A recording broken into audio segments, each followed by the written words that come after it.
Hello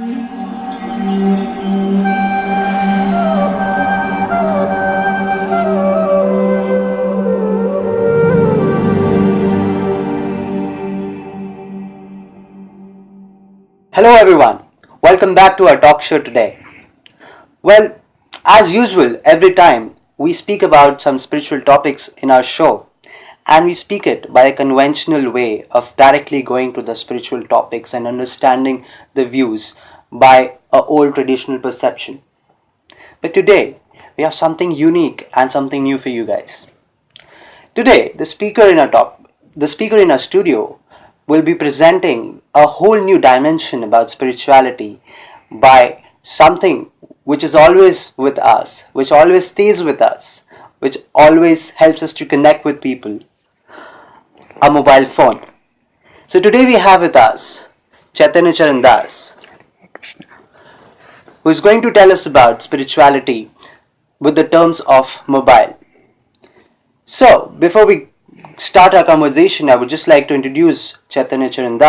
He is the author of about 20 books. By education qualification, he is an engineer. He has given lectures in esteemed universities like University of Cambridge, University of Melbourne, Princeton universities, and moreover, he has been invited to various conferences internationally and recent peace conference by UNICEF. So we have a very intellectual person with us today to speak on this topic. Welcome to our show, and thank you so much for taking this thing with a new dimension of mobile. I'm really excited because I first time heard this, that we can understand the spiritual aspects of our life by terms of mobile. First of all, I'd just like to ask you that how do you relate an object like mobile with something so deep, a spiritual concept, or something where we know more about ourselves? So what is the relation between the two? Yeah, I've been thinking about this. The mobile often gets a lot of bad press.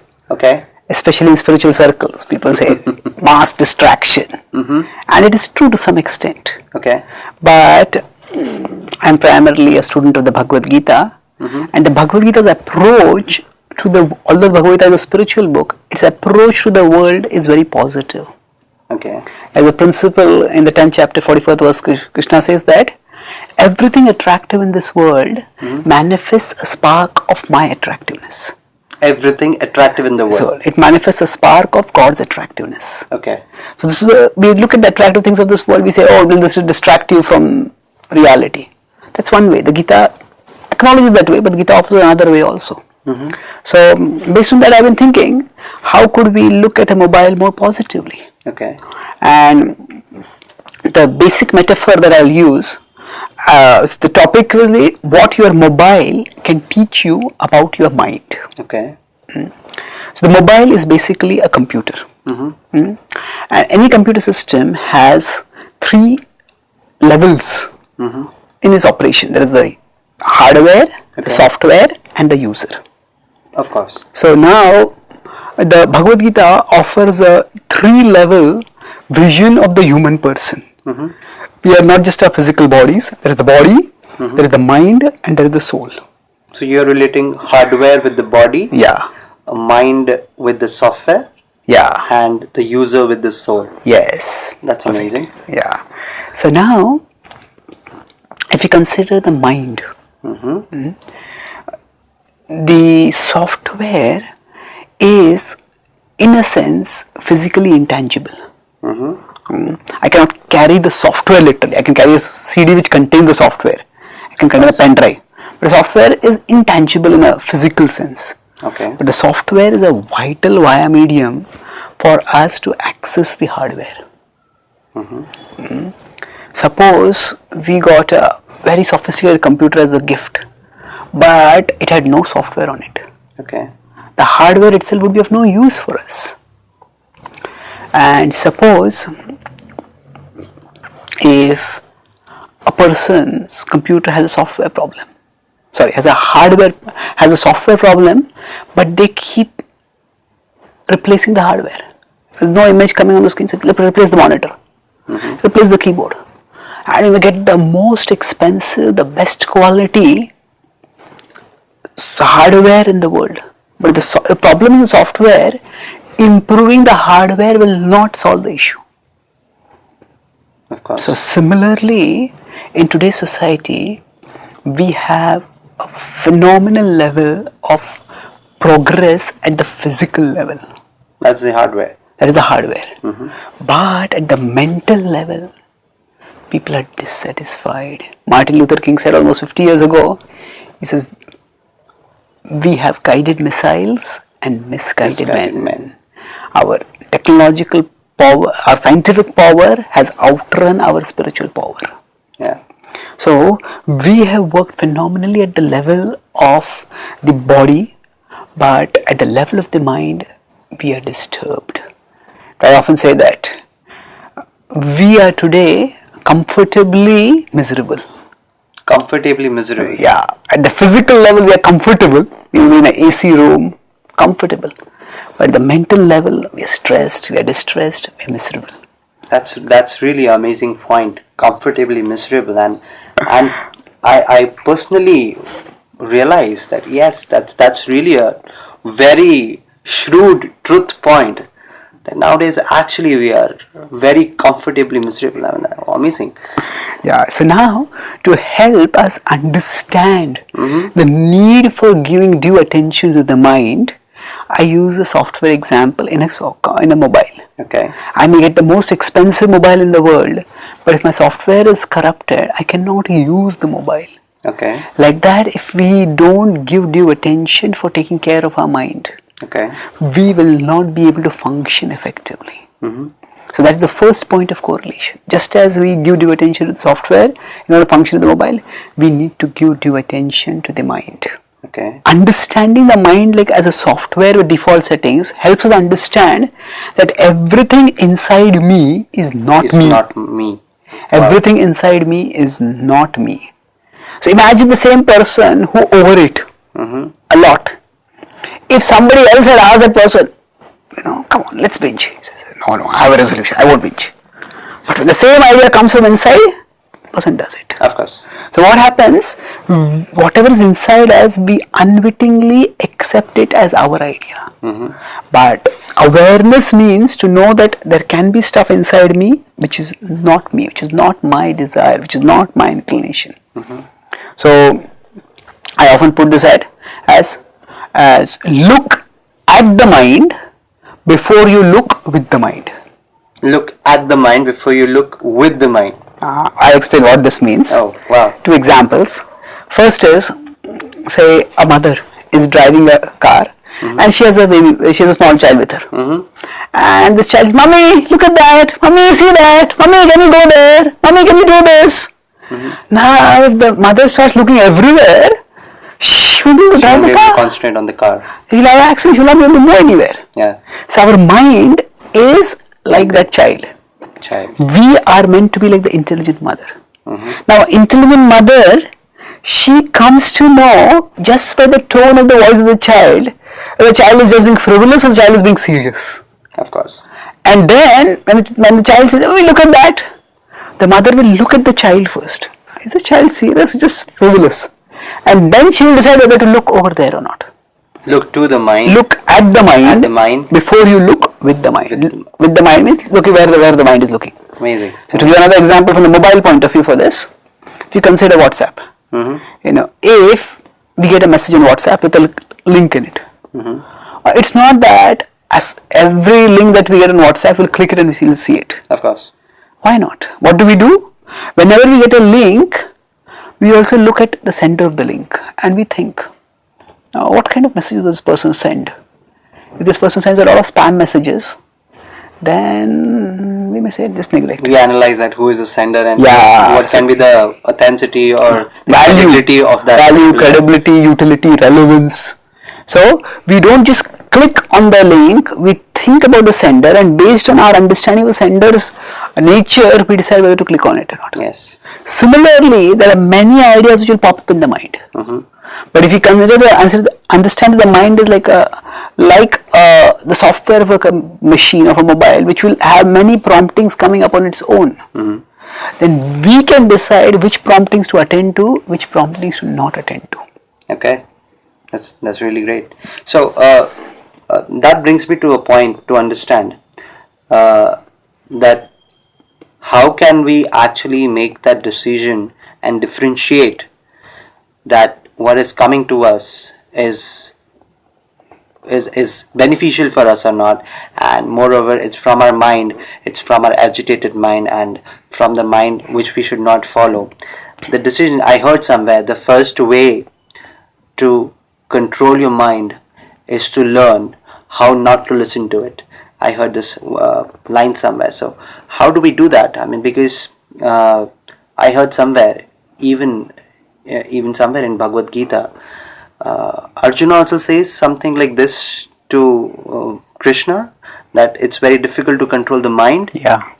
So, matter of fact, this is not it's a very good thing that it's not a new disease, it's not a new incapability, it's coming from a very long time. So how do we actually control this mind? Because right now, if I'm sitting over here, though I'm listening to you, my mind tries to take me to many other places, and and this happens the whole day.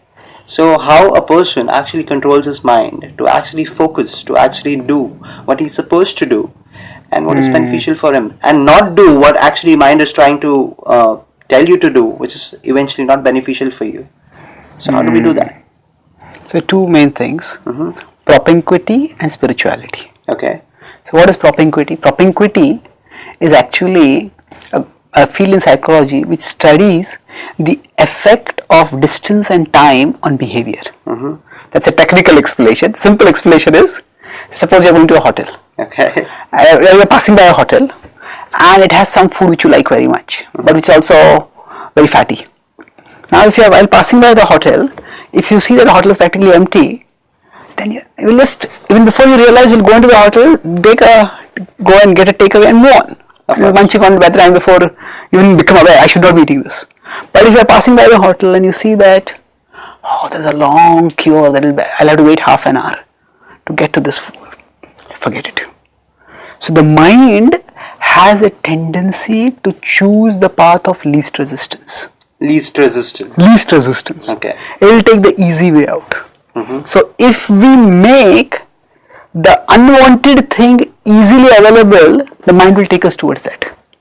But if you make the unwanted thing difficult to get, even a little difficulty in that, the mind will not get to it. The mind will choose the path of least resistance. Okay, forget it. Okay. So keep things which we don't want to do less accessible. Okay. And keep the things which we desire to do more accessible. So in Google, they did a survey where they had this M&M, milk and desserts, milk sweets basically, fatty sweets. And they wanted to check how obesity is a problem for people everywhere, that affects their performance also. So how could they check it? So they thought that in the cafeteria and the hotels over there, restaurants over there, they had all sweets. Originally they were in transparent containers. They made all the containers opaque. Okay. And just by this, the sale of sweets, the purchase of sweets by the Google employees decreased by between 25 to 40%. Okay. Just not seeing it, don't go for it. Less accessible. Less accessible. The Bhagavad-gita says this in 2.58 in the Gita, that yada samharte chayam kurvangani vasarvasha indriyartebhyas tasya prajna pratishtita. Just withdraw the senses from the sense objects. You will be peaceful. One way to do it is make it less accessible. So that's what is propinquity. Okay. Make the unwanted thing less easily accessible. Make the wanted thing, the desirable thing, more easily accessible. But in that, I would just like you to shortly explain. When you make something less accessible, sooner or later, we ourselves make it accessible, and the whole process of making it less accessible sooner or later fails. Yeah, that is. See, the point here is we can never be satisfied by saying no to things. Okay. We always have to say yes to something. Okay. The best way, the only sustainable way to say no to something is to have a yes for something higher, So you burning within us. replace it with something else, which is better than it. Yes. Okay. For example, if I tell you, don't think of a pink monkey. Okay. You may never thought of a pink monkey till now, but you'll think about it now. Yeah. So, no in a sustainable way doesn't work. But instead of telling you don't think of a pink monkey, I just start speaking something very engrossing to you, and after 5 minutes I say, did you think of a pink monkey? What pink monkey? Yeah. You say, so we need something positive. Okay. So now when I talk about propinquity, the point of that was, even when we have something positive to do, if at that time something negative is easily available, we'll go for that also. Of course. So keeping the undesirable relatively less accessible is a starting point. It is not the only solution. It is definitely not the only solution. Okay. If we make that the only solution, then that will lead to the collapse of all our resolutions. Okay. Because saying no gives within us a sense of deprivation. Okay. That we are deprived of that. Yeah, pleasure. and deprivation means dissatisfaction. We'll go for it. So we need something constructive. Okay. So that's where what the process of spirituality is about is that the mind is a tool which has ultimately a positive function. The mind is meant for thinking, feeling, willing. Okay. And all these can be used constructively. Mind is meant for thinking, willing, Thinking, feeling and willing. Willing. Okay. So we think about something. After we think about it, we start experiencing some emotions in relationship with that. Once we experience those emotions, then we get intentions. So, for example, we see, say, we're passing along a road and we see advertisement of a new mobile. Okay, interesting thinking. We look at the price, look at the looks, we maybe look at the features. Hey, this is good, From thinking, feeling, hey, this is good. So thinking is just more dispassionate observation. Feeling is involvement of emotions in it. Hey, that's nice. And willing, hey, I'm going to buy this. So thoughts grow into emotions, grow into intentions. And generally, it is much easier to stop things at the level of the thoughts than at the level of the intentions. So it's like if there's a snowball, at the top of the hill, it's a tiny pebble practically. Somebody can just kick it, it'll crack into pieces. That will be the end of it. But as the snowball starts coming down, it not only acquires momentum, but it also becomes bigger. And if that snowball comes down the hill, it may crush a whole human being under it. True. So like that, at the level of thoughts, if we say no to it, it's just like a pebble. No, I'm not interested. Stop this. But when it comes to the level of intentions, at that time stopping it is very difficult. Okay. So the important thing for us is that not just that we don't want the wrong snowball to come down. The snow that is up there has to come down. But we want a desirable snowball to come down. Okay. So we need to have a positive channel for our energies. So now this brings us, we talk about the software, the hardware, the software and the user. The user is the soul. Is the soul. Soul. And soul, what is called the Atma. And the soul is actually a part of God. And the soul is meant to experience natural joy in relationship with God. This is a hand. It gets satisfaction when it feeds the stomach. Similarly, when we use the things of this world in the service of the source of this world, then that brings us satisfaction. So the mind is also an object of this world. So when we fix the mind on God, when you use the mind to serve God, the mind becomes peaceful. Peaceful. So Saint Augustine is a famous saint in the Christian tradition. And he said, "O Father, thou have made us in such a way that we find no rest till we find rest in thee." We find no rest till we find rest in thee. The Bhagavad-gita also says this, "Prashanta manasam hyenam yoginam sukhamuttamam upaiti shanta rajasam Brahma bhutama kalmasham. So in 6.27 it says prashanta manasam. The peace of mind actually comes when the agitating desires in the mind are pacified. Peace of mind doesn't just come by going to peaceful circumstances, maybe a hill station or whatever. That's good. Some peace of mind we get over there. But we need the agitating desires in the mind to calm down. And that is what the purpose of spirituality is. So you asked about how do we control the mind. So I would like to go back to the example I gave of the mother and the child. You remember that example? Yes, of course. So I talked about the mother and the child being in a car. Now say the child is deceased. The child has got some pain in the stomach or whatever. The mother takes the child to the doctor. Now the doctor may give maybe some toffee to the girl and smile at her, talk nicely with her. The doctor will just be sweet with the girl, but the doctor's real business will be with the mother. You know, she's got this disease, and he would give her this medicine morning, afternoon, evening. And then they leave. The doctor is not going to be 24 hours with the mother or the child. Making sure that the child takes the medicine is the responsibility of the mother. So similarly, we could say we have our guides, we have our well-wishers, we have our spiritual mentors, we have our guru. That's like the doctor. The mind is like a child.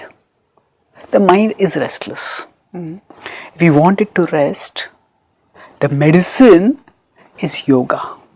It's the process of yoga which connects us with God. And the medicine has to be taken by the child, but it has to be given by the mother.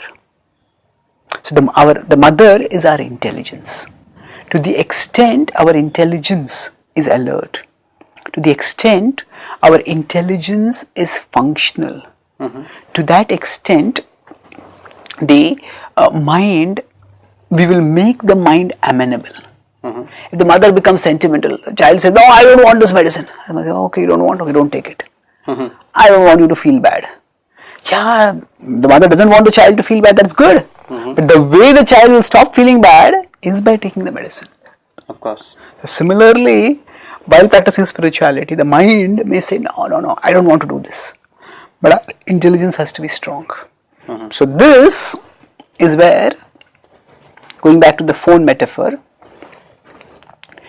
if the software gets corrupted by a virus, we need two things. We need an antivirus program for prevention of the infection and for elimination of the infection, for both purposes. Of course.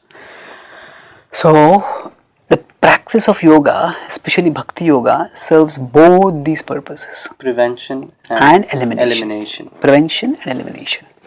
So now when, imagine my software is not, I'm typing something on my computer, on my phone, but there is some bug in the phone. Whatever I type, it gets deleted.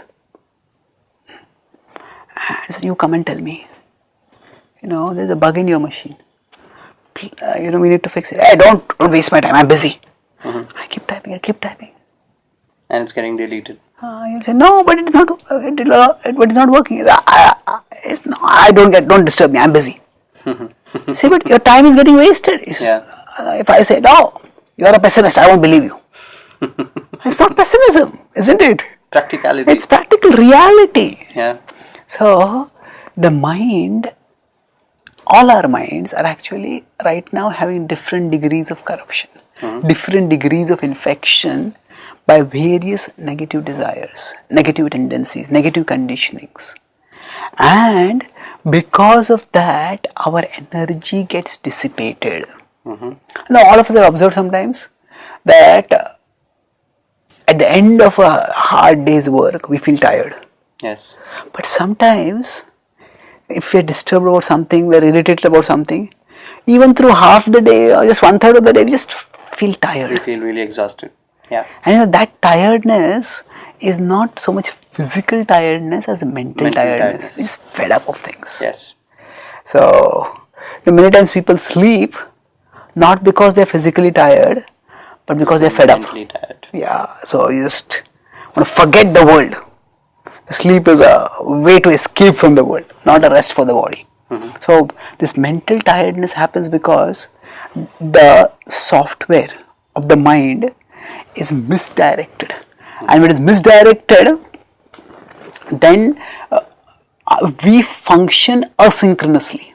What do you mean by asynchronously? Sometimes we have some homemade videos which may not be very good, well made. So what happens? Say they're shooting some fight, and then even before the hero hits the villain, even if the fist moves there, the sound comes first. It's messy. So this is a small amount of asynchronization which might just be humorous.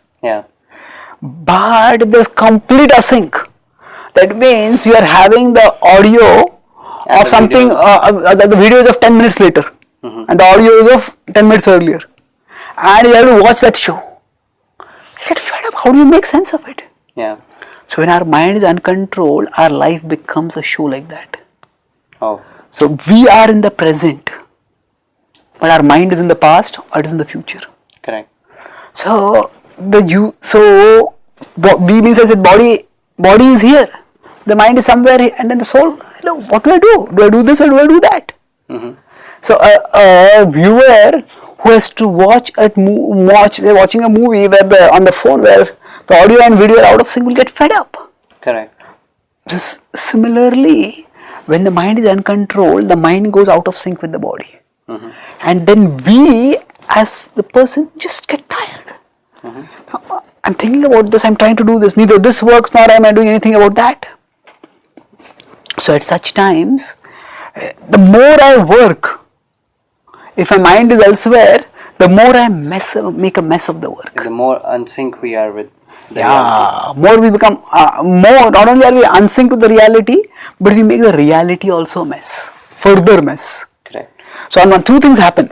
If the software, so now I talk about one thing is, if the video itself is made in a defective way because of something is out of sync. But if suppose the computer itself, the displaying program itself, the display software itself makes it async, it will be a big mess. The video is nice, but you just can't make sense out of it. Correct. So like that, our mind, when it's conditioned, basically the past and the future are, if we consider a road,